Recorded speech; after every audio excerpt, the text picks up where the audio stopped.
Next, you're in for a treat. This sister's name was brought up in our last symposium at Malcolm X College. Sister Zakiya Muhammad stood and made a bold statement. Why isn't Alice Hammond speaking on reparations? So what I did, I went and did some research on Miss Hammond, and come to find out that I know one of her nieces very well. And when I read about this black woman, it made me, again, so proud to be a black woman. A lot of the work that she has done, I really don't feel like she's gotten the credit for.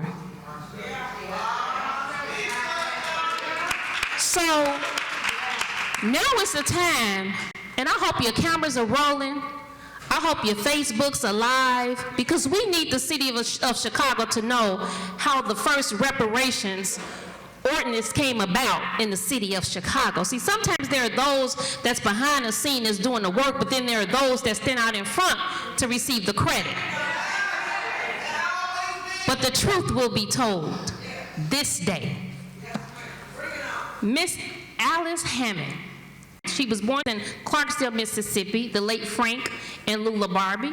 She is the third child of 11 siblings and now is the oldest living sibling. She is the mother of 3 daughters, 5 grandchildren, and she was employed at the United States Postal Service for 17 years, serving in the capacity of a clerk and a relief supervisor. But in the midst of being a mother, she substituted at the in the Chicago public school system. She was a professor at the Carruthers Center for Inner City Studies and taught at Olive Harvey College. She has her undergraduate and graduate degree in Inner City Studies from the Carruthers Center of Inner City Studies, which is this great building that we're in. She has made contributions and participated in sharing her research findings on numerous occasions, presented a fact-finding paper at the Reparations Conference for Alderman Dorothy Tillman.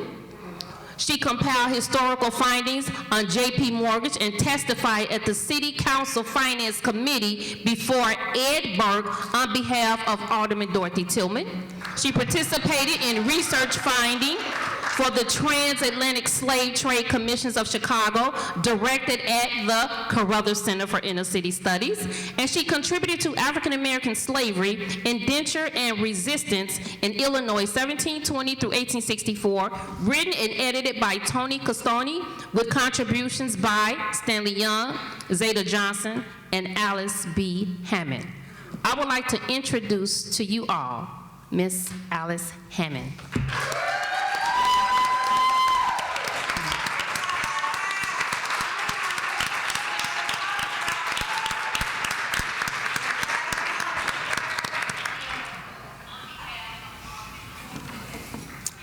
Thank you. I've been working a long time. And I thank you for recognizing that. I want to ask permission of the elders in the house to speak this evening. Now I want to ask the spirit of my ancestors and the African gods to come and go with me as I open this work, and I'm going to share with you Chicago's ties to slavery. Now, my good friend Tony Costoni did work earlier on slavery in southern Illinois, because that's where it started.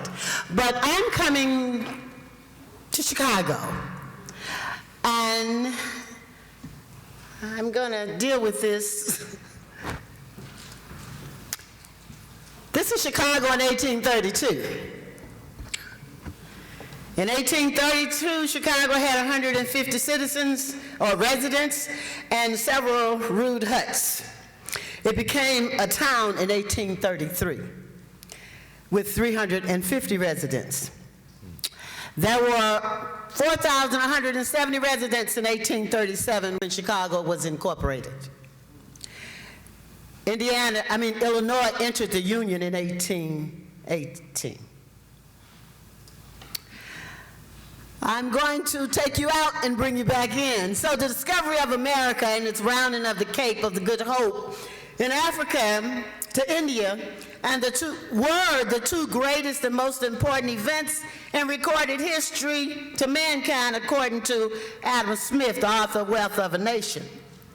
But from our perspective, Africans and all other indigenous people, we would say war, and wars, conquest, destruction of Africans and other indigenous peoples' lives, culture, and resources. Smith continues and he says that the importance of this discovery of America lays not in the precious metals it provided, but in the new and inexhaustible market it afforded European commodities. One of its principal effects was that to raise the mercantile system to a degree of splendor and glory which it could never have otherwise attained. It gave rise to numerous increases in world trade, and that world trade was the selling of Africans in the transatlantic slave trade. That was the splendor and the glory. Another point, he talks about the European commodities, and from my understanding, Europe had nothing. So the land was not theirs, that belonged to the indigenous people. The gold, Africa and Mexico. The sugar came into Europe via the Arab trade. Tobacco was indigenous to the United States. Rice and indigo and cotton was long in Africa long before it was any place else. Okay? That's Eric Williams.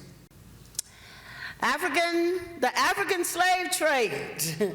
I'm quoting some of these Europeans in the 18th century, 19th century. The first principle and foundation of all the rest, the mainspring of the machine which set every wheel in motion.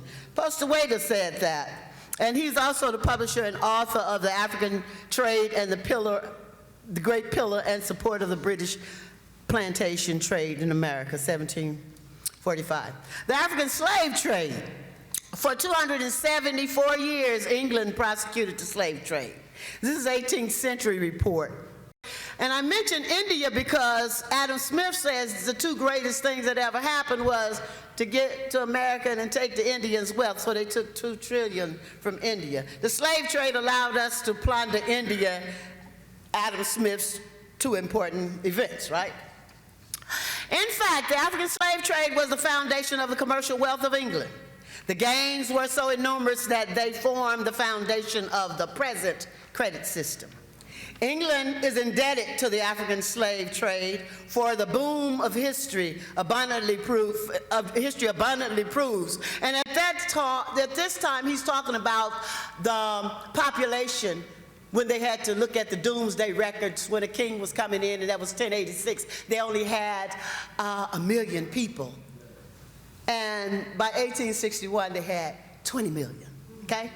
So he says that, and through this means of her immense commerce generated chiefly and controlled by her cotton manufacturers, her floating capital made it productive. And that's Mr. George, and that's an 1861 author. Now you will see America. The colonies here, and I use the northern colonies because they were able to trade in slaves. And you see the whole empty area has to be filled in, and that is filled in off of African people, okay? Colonial America, Ebony and Ivy, Race, Slavery, and the Troubling History of America's Universities, Craig Stephen Wider. The very first slave traders of the East Coast of America in Boston, Philadelphia, New York, etc. Money made was used to set up banking systems and financing. Philadelphia became the home of the National Bank Charter with branches in cities, I think about 25 of the major cities, trading routes. This is Bray Hammond, Banking and Politics from American Revolution to the Civil War. Philadelphia and New York were the major financiers of the internal slave trade and the cotton trade, which were the driving forces of the nation before 1837's market crash. Afterwards, New York took the rim. After the American Revolution, approximately 807,000 Africans were sold from the southeastern into the newly opening Southwest through the internal slave trade. States entered the Union to satisfy this need for the developing plantations. Roughly once every 3.5 minutes, 10 hours a day, 300 days a year. For 40 years, an African was being bought or sold in the antebellum South, according to Herbert Goethe, 1975. Slavery in the South, industries in the North. A syndicate, a system of partnerships and other business relations existed among factors in various towns and cities in the South, the North, and abroad, which facilitated the movement of cotton and other commodities from place to place as conditions or whims dictated, and that comes from King Cotton, Harold Whitman. Now, I have to bring you into Chicago. You're coming, but I had to lay this out because this allowed Chicago to be. What contributed to New York's rise as a dominant port and financial force? There were three things. After the War of 1812, England had all of her pent-up goods, and she dumped them on New York. Number two, New York dominated the cotton trade. And number three, the Erie Canal opened the Northwest region for another aspect of colonial development, and New York was instrumental in supplying the needs of the Northwestern regions moving into the heartland of the nation, particularly Chicago. 10,000, and this comes from the author, foreigner.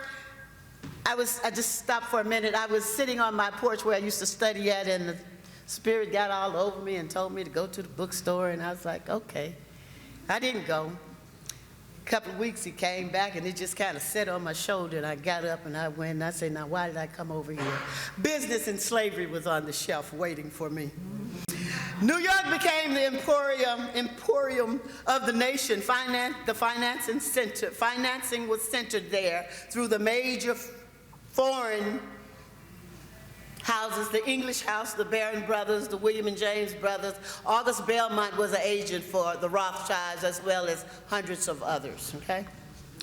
The 19th century white gold, threads of cotton spawned the wealth of this nation and its developments. Jean Dantel says to ignore cotton is to neglect the power of economics, money, and profits in the American history. Americans' purchasing power abroad rose from Americans' commodity exports.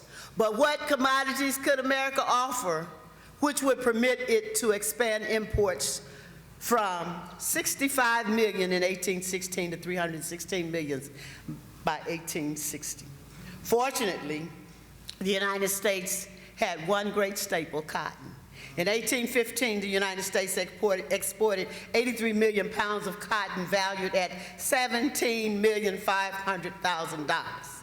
By 1860, the quality had risen from I never figured I'd deal with these kind of figures, but 7,768 million pounds worth, which was nearly at $192 million, okay? Okay, here is an apparatus that I set up. My grandson did this for me. And so what I wanted to say, these all forces most of this came out of the cotton industry. So you had banking set up in 1782 in the Bank of North America, 1784, the Bank of New York, and others. I'm just jumping with this because I had a few minutes. 1790, the first Bank of the United States was chartered, and it lost its charter, and when it lost that charter, Bank of America and all of those picked up shares and came in. In 1816, the second Bank of the United States was started. In 1827, the Consolidators of Planters League in Louisiana started because, you know, like they're fighting now, the Republicans always fought the Democrats. So if the Democrats wanted a bank, Republicans got a bank. So then we look at the land companies for plantations, Mississippi, Boston, Mississippi, New York. This was the indigenous people's land, right? Supporting personnel in the slave trade, internal slave trade, were bankers. You had to have not money, promissory notes. You had factoring houses, you had lawyers to negotiate confusions and conflicts. You had doctors, because we were examined As they moved us from the east to the west, we were examined. So if you were sick, you were valuable, you know, $600, $700. So, you know, you were property. So if you were sick, they tried to get you well. If they could not get you well, they used you in the medical experiments. And once you died, you became the cadavers for the beginning of the medical school in the South as well as the North. Okay? Doctors, then you had to get dressed up once you got in. They had to have clothes, they had to feed you, they had blacksmiths for chains, they had insurance companies, they had, you know, railroads and shipping agents. You had the slaves were used as collateral for further investment opportunities between 1820 and 1860. The average revenue earned for trafficking slaves annually was $12.3 million. Those were the sales. And 1850, it was more than 17.8 million. This has nothing to do with the cotton and how it's going to be processed. This is just moving us, okay? So there are other things we can, and a lot of people, slavery was slavery. What was anti-slavery? It wasn't against slavery. Anti-slavery, the Wilmot Proviso, Senator New York, and that was a big fight. He says, no, no, no, no, no. We won't take slaves into new territory. Not because they didn't want it, but they wanted to always maintain a balance of power, right? So in moving the cotton, it took 66 million people. 66 million people were employed in transferring cotton from the plantations to the market, its final destination. The ship tonnage that was used in moving cotton from here to England was 2 million. Okay, so you had textile industries came, all of your clothing manufacturers, all of your wholesalers, the merchants, the jobbers, the retailers, the country stores, the peddlers, itineraries, clothing stores. Lehman Brothers is named in Alabama. They came in 1830 and they went into Alabama, and this is how they functioned. They ran cotton for the Civil War, and after that they went to New York and set up the Cotton Exchange, right? We have the local, this was a local, national, international bankers, merchants, cotton speculators, factors. Factors managed the purchases and sales of the goods for the plantations and cotton. We have involved in England because this is the Industrial Revolution. We have England, we have continental Europe, we have the Northeast. We have shippers and drapers and jobbers and peddlers and stores. Now, England received 80% of the cotton, and the Northeast received 20%. Then you got the wilderness. I got to keep moving because I don't have that much time. We have the wilderness. We had national roads. We had flatboats. We had steamboats. They had canals. They had railroads. They had shippers. Some of the shippers were Jeremy Thompson in New York, Samuel Cunard in New York, C. Vanderbilt, New York, Fryer Insurances, and the others, okay? Now, the influence of the South on New York's economic life started at the port and proceeded uptown, touching every form of business activity on its way. New York received 40 cents from every dollar made of raw cotton. From the double side, and cotton had a double side. Cotton left as a raw material and it returned as threads and threads and material. Thus, that money that bringing the cotton back in, that revenue went to the government. Okay, the Erie Canal, are we coming home? The Erie Canal, the Illinois-Michigan Canal, and the Illinois Central Railroads were three important avenues that breathed life into this prairie we're standing here on now, Illinois. Each of these transportation systems added a new dimension to this unfolding landscape, connecting the nation. It was really trying to connect the nation's waterways from the east all the way in to get into the Mississippi River. So they would go straight down, and they finally did that with the Illinois Central Railroads. But these connections, they brought people. This was Chicago, this was a colony, and they brought people in trading networks. A particular focus was on the Irish immigrants as they poured in from Europe into what were called the Chicago colonies to supply the needed labor in building the Illinois-Michigan Canal. Okay, those labor camps became villages and towns. Here's a gateway to the canal here. You see it coming up New York, going up the Hudson River and coming all the way out to Buffalo, entering the Erie Canal and ended up in Chicago. Erie spurred the first great westward movement to Chicago settlers, right? And there was a policy in Liverpool, and they said, keep packing them on, keep them moving, right? And there's a whole chapter that discusses them as human freight. So New York kept pace with moving these immigrants into the interior or the northwestern region. The call at the Liverpool port was to pack them in. New York keeps them moving, right? Complaints swirled that overseas communities were shifting their burdens of paupers and imbeciles and criminals to New York. Philip Horn wrote in his diary in 1836, all Europe is coming across the waters, all that part at least who cannot make a living at home. And what shall we do with them? They increase our tax, they eat our bread, they encumber our streets, and not 1 in 20 is competent to keep themselves. Albany in New York. He thought that this was a sad assessment, but because many of them were sent in here, into Chicago to build the canals and the railroads. They were Irish, they were Germans, they were Swedes, they was British. So the employment of these immigrants would continue in the Western development. Okay, we got 5 minutes. This is a picture. I tried to find one, the real horrendous looking ones they want you to pay for. I couldn't do that. So this is a picture of them, the Irish. They're looking for work. They're hungry. These are another group of immigrants, but these immigrants, they came by way, Albany says that some of them came over a little bit more comfortable. Even in that conference, you know what brought them over? The coins from Africa, the gold, the guineas from Africa. The name Guinea comes from Africa, okay? So they still used our money to get here.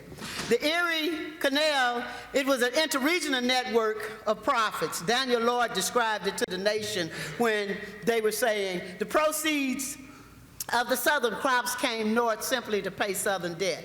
But every year, the value of merchandise going west over the Erie Canal, the New York Central and the Erie Railroad exceeded that coming east over the same route by $100 million.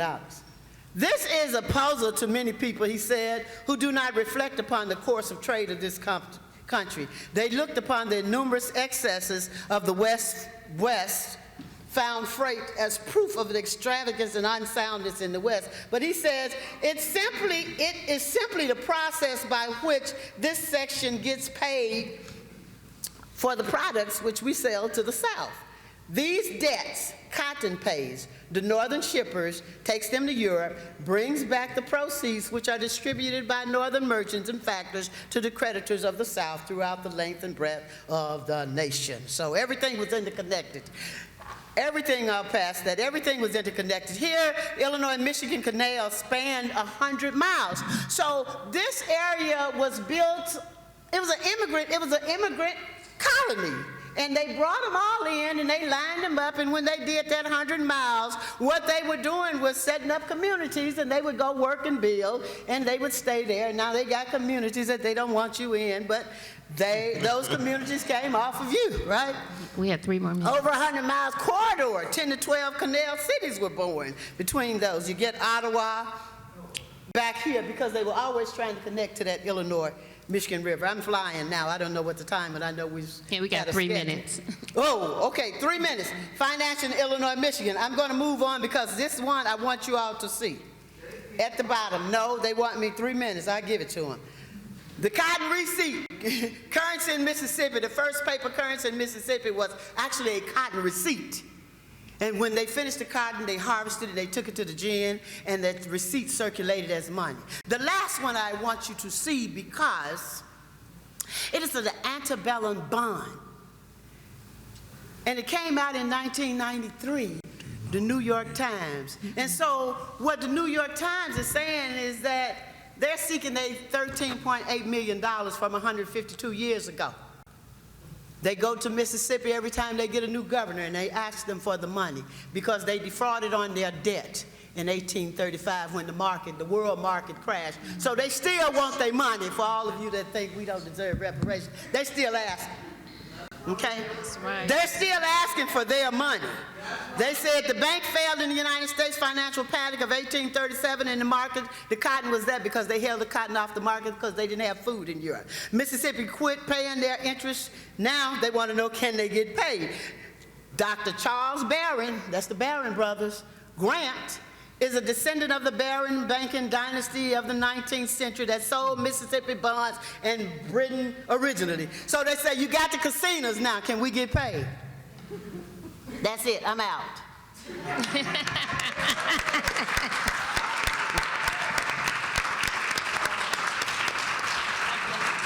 Thank you, thank you, thank you. She went through that pretty fast, but I learned a lot because as I look around this room, I see cotton everywhere.